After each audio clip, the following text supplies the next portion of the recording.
Welcome to Valley Newsline.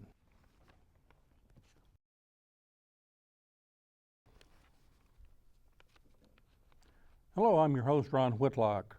Here to talk to you today with Bill Summers, president of the Rio Grande Valley Partnership, South Texas' largest and oldest organization, formerly the Rio Grande Valley Chamber of Commerce, which represents the valley in Austin and Washington to improve the quality of life all along the border, and especially in greater South Texas. Bill, thank you for coming and being with us here on Valley Newsline.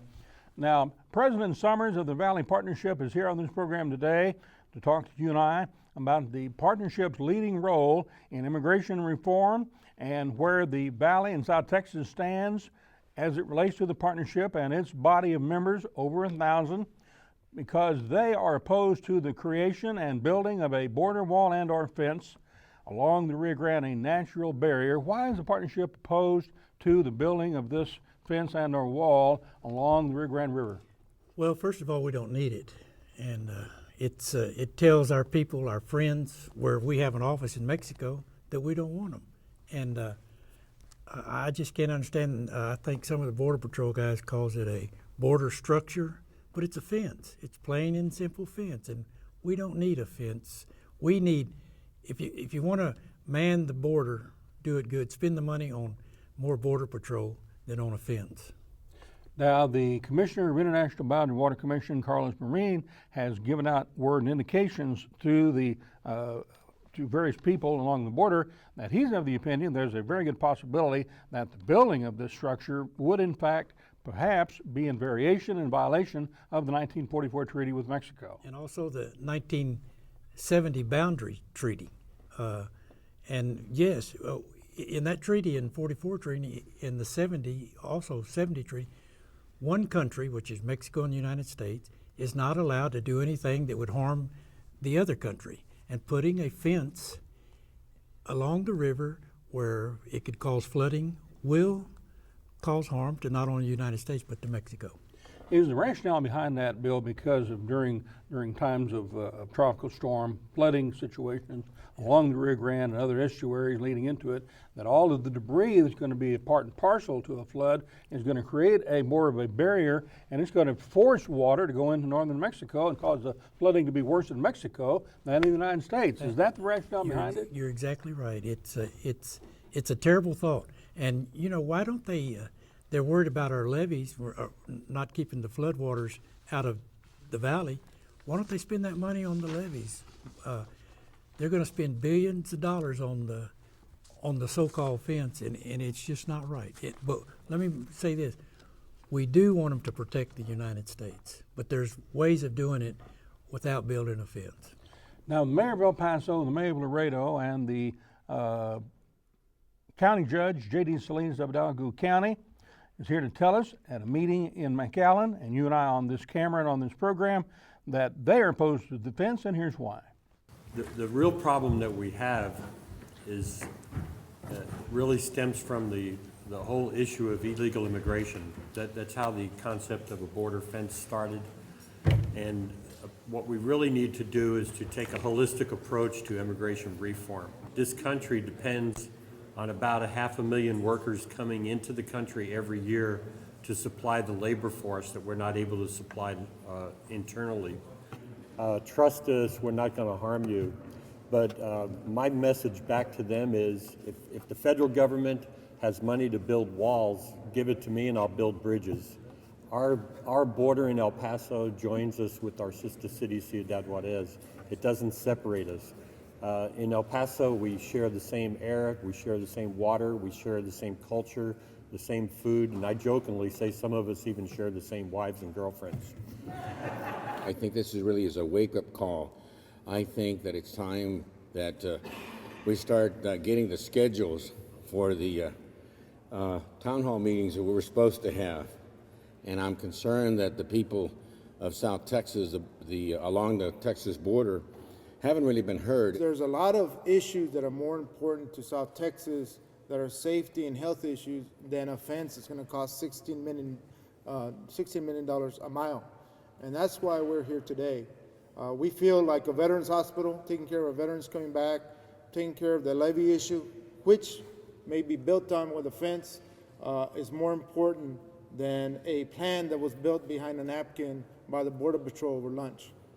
Now, Judge J.D. Salinas says that he's opposed to the fence, any fence is drawn on a napkin over lunch. And apparently this was done going into the November general elections. Republican Party wanted to try and engage this base, show that they were strong on security. So it was done kind of knee-jerk reaction, Bill, from what I've read. And if you look at the map where they want to build part of the fence, it looks like a knee-jerk reaction, and it's just detrimental.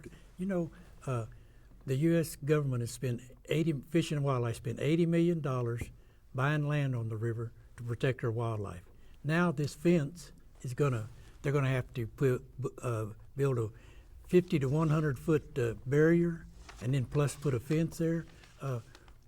The wildlife brings $150 million to the Rio Grande Valley every year, and there's other ways of doing this. You know what I think? I think there's another government besides our U.S. government. There's the president running our government, but I think there's something like and I hate to say this, but there's a shadow government. The man Chernoff, it looks like he's with another government because he tells us things, and then they're not true. And somebody said, well, you shouldn't call somebody a liar. Well, if they don't tell the truth, that's what they are. I mean, that's just common sense. And he's the head of Homeland Security, told some of our mayors and some of our people up in Laredo that we have a natural barrier, the river, and it looks like we're not going to have to put a fence there. But now they're doing things behind our backs. They're doing things in secret. This is supposed to be an open society and an open government, but they're not doing that. While we were having the meeting in McAllen, the other Border Patrol people were having a meeting here in Weslaco. They wouldn't even let news people in, such as you. Now, the president and chairman of the Alliance for Security and Trade, Dennis Nixon of Laredo, came before a group in McAllen and talked about the lies that Bill Summers just talked about. Here's what he had to say. When I sit in front of a senior senator that's got a decision to make on this and who happens to be the chairman of the Intelligence Committee of the United States, he doesn't even understand what the wall's about. I mean, I'm sorry, folks, but I get anxieties over that. And so, yeah, you know, you'd say, well, maybe there's a spot or two where a wall would be put, but I still say, well, let me go look at it and find out why this river can't act as that barrier and provide, if that wall's going to provide 3 to 5 more minutes. I mean, I challenge you whether I'd want a wall on my piece of real estate to stop a guy 3 to 5 minutes, and I'm not even certain that a Border Patrol agent will show up. So whether we're farmers or whether we're retailers or whether we're business people or whether we're bankers or whatever we are, if we lose our way of life because of the relationships we have with another country, we're going to be in serious troubles. We're concerned that not enough people know about this issue and not enough people are engaged in this issue. And I salute the mayors and the Border Coalition because this is the first time in my 40 years of being on the border where every single mayor and every single county judge from Brownsville to El Paso, all on the same page, all of them are working to try to do something and find a good solution. All of them have traveled to Washington together and met up there and had meetings in which they've been basically lied to. We were told that we would do certain things, and they basically have not done those things. Not one single meeting has been called for any mayor or county judge that I'm aware of on the border to discuss this issue. So it's a very, very disconcerting thing when you find out secret memos showing where the wall is going to be built, and you find out there's an RFP been put out in our community in April for bid proposals to come by May 30th to build a wall in our city. Not one single word of that's been put out to anybody. So Bill, Chairman Nixon told that group, which you were in attendance, he also took the same posture you did, that the mayors in the valley going to Washington, D.C. has been lied to by either Secretary Chernoff or the Department of Homeland Security. Yes. One or the other. And I know, and you know, the Border Patrolmen down here, they're good people, and they're part of our family down here. They live down here, they work down here, and I don't think they're being true to them also. I don't think Homeland Security is telling them everything. That's why I think that there's something fishy somewhere, and why they said that they would allow us, the people in the Rio Grande Valley or wherever they're going to build a fence, to be in on the say-so. But here they come and they throw down maps, and and tell us this is where it's going to be. Prior to this, going back a period of time, about a year and a half or so, when Secretary Ridge was the Secretary of Homeland Security, he told our junior Senator John Cornyn that in fact he was going to grant 6-month visitation parity to Mexican shoppers, just like Canadians have now the 6-month ability to come and shop in the United States and in Texas, when in fact that did not occur. Right. Senator Cornyn tells us now that Homeland Security Tom Ridge has given him a verbal commitment that the federal government supports giving Mexican visitors parity with Canadian nationals. That means 6 months. Then Secretary Chertoff, or somebody in Homeland Security, we don't know which, told our junior Senator John Cornyn that he was going to come, he being Secretary Chertoff, to the Valley for more than a photo op to really see what's going on in the Valley. Just a few weeks ago in Washington, D.C., the Secretary said that he would come to the Valley and sometime the next, I think he said 30 to 45 days, and it'll be more than for just a photo opportunity. Hopefully we'll be able to show him some things that will help inform him and his agency better to try to strike the balance that we're all talking about between trade and commerce, that it benefits this entire region, both sides of the border. So here you saw our junior senator explaining to this audience that in fact Secretary Chertoff was going to come. He did not come. So it appears to me that there may be some kind of a mix-up between the Department of Homeland Security and its secretary. And when the the rest secretaries tell our senator one thing, and then in fact it doesn't happen, or it doesn't happen the way it's explained it's going to happen. Yeah, not only with our senator, but with the rest of the federal government. Again, I'm so worried that they're out there on their own, and they're taking control of our lives. The chief of the Border Patrol, David Aguilar, from Edinburgh, who is the head of Border Patrol for the entire nation, came to the meeting recently in McAllen. You and I attended. And here's an interchange between a member of the audience and the chief of the Border Patrol regarding whether or not there is in fact secrecy, or whether or not the press are going to be invited to sit in on meetings with landowners where the fence is possibly going to be built. Is it true that Homeland Security, and that would include Border Patrol or any other of the agencies, is having closed-door meetings with private landowners even today, and why would there be secrecy? Or is that just a rumor? With private landowners? With landowners, yeah. Absolutely, we have one-on-one with landowners.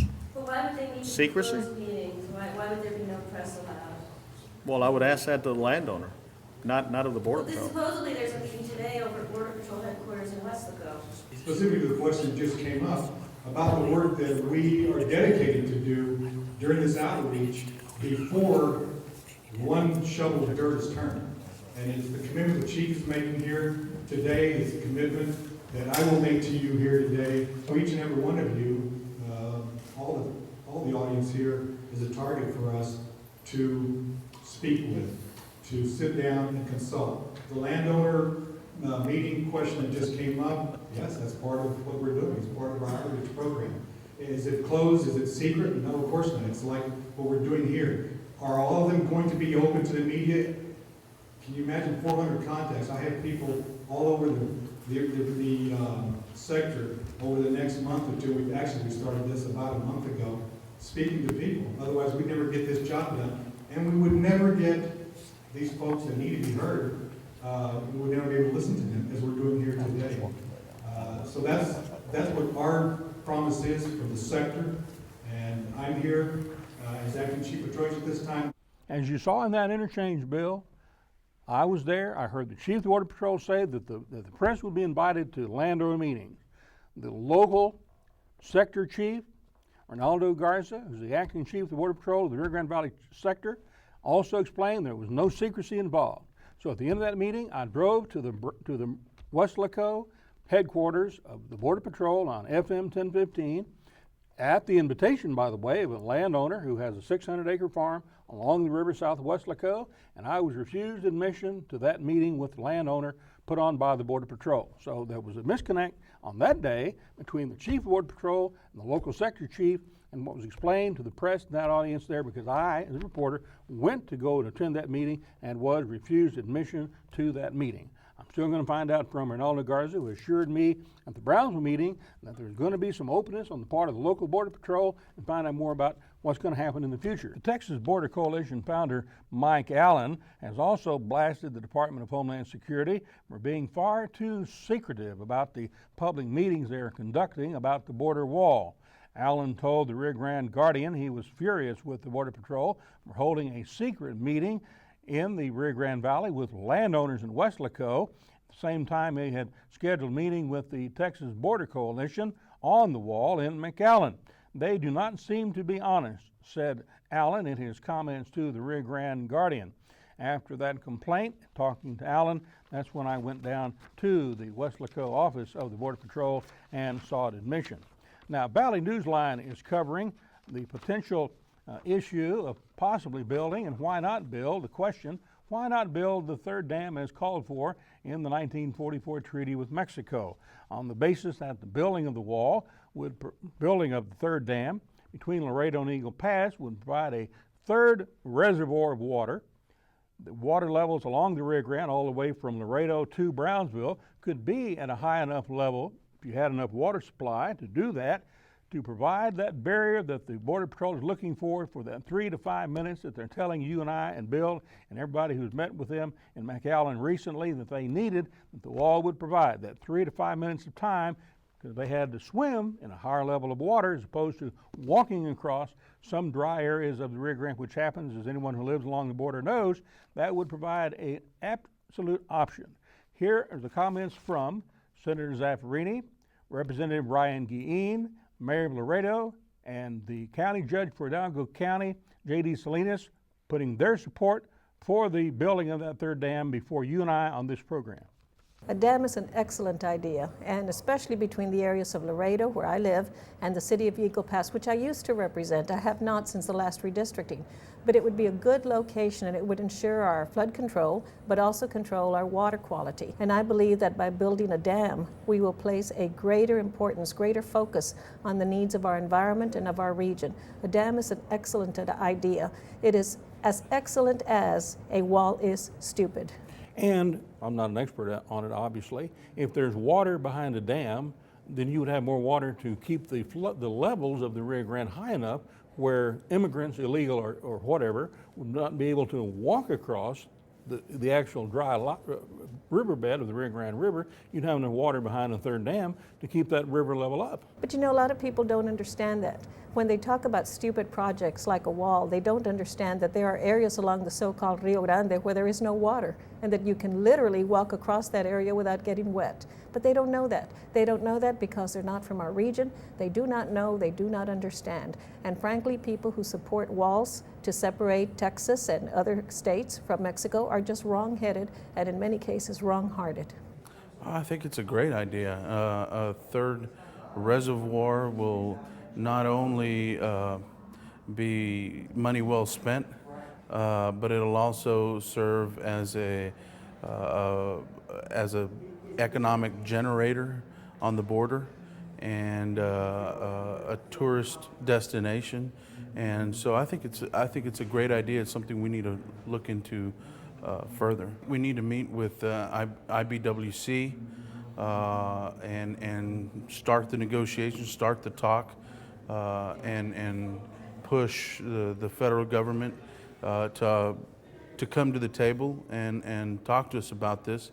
And maybe we can, over the next several years, make this plan a reality. Why not take some of this $1.2 billion and build the third dam at Laredo as specified in the treaty, and have this barrier, have a recreational asset for your community, have water for Judge Salinas's county, which had a $2 billion loss during the last drought cycle. Well, that's a great idea. It's a positive thing.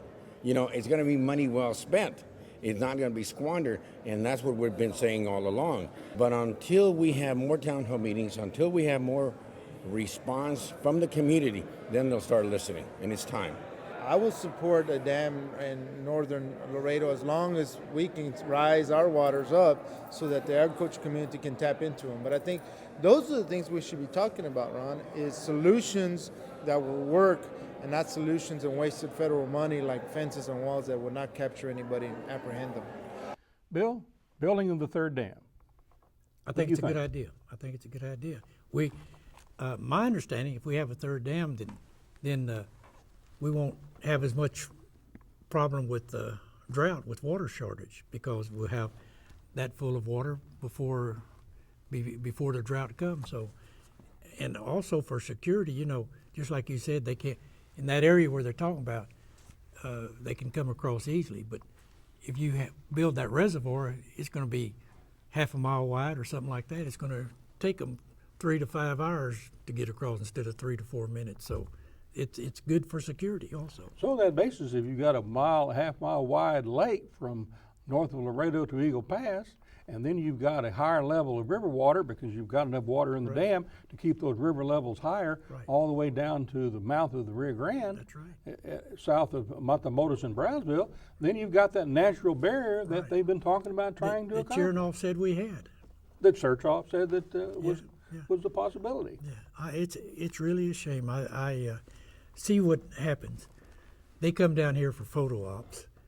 They don't come down here to see what life is really like on the front door of the United States. Are you saying they've already got their mind made up before they leave Washington, D.C.? I would think so, but you know, we change. Same thing happens in Mexico City. Now, we're not picking on our elected officials. Same thing happens in Mexico City. They've got their mind made up before they come to Frontera from Distrito Federal. There's a way to change. Just like when they were going to close the U.S. consulate in Matamoros, they had their mind made up.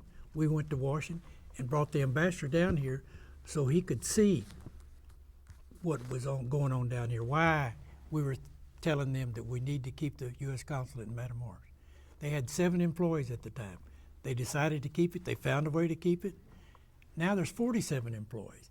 They were doing 33,000 visas a year back then. Now they're doing 124,000 visas, and yet they wanted to close it down. But they came down here, they walked on the land, and they talked to the people, and that's what these people ought to do, and quit being secret and come down here and get out there with the people.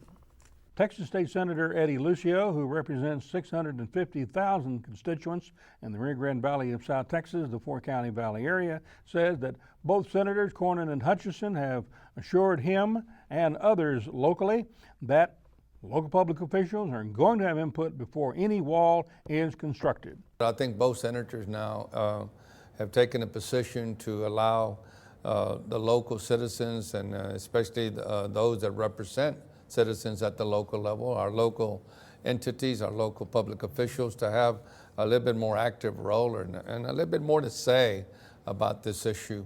So I think you're still going to see that happen before any construction of any wall. At least our state senator, who represents more of the people in your four-county area than you represent, the Rio Grande Valley Partnership, is of the opinion that the 2 senators, Cornyn and Hutchison, are on record of making sure that there is input before any wall or fence is built. And I believe them, and they will work their heart out to help the Rio Grande Valley. I know both of them, and they are great people. And also Senator Hutchison is getting amendments in the immigration bill that makes a lot of sense about how we're going to handle the people who are already here in the United States. It's fantastic.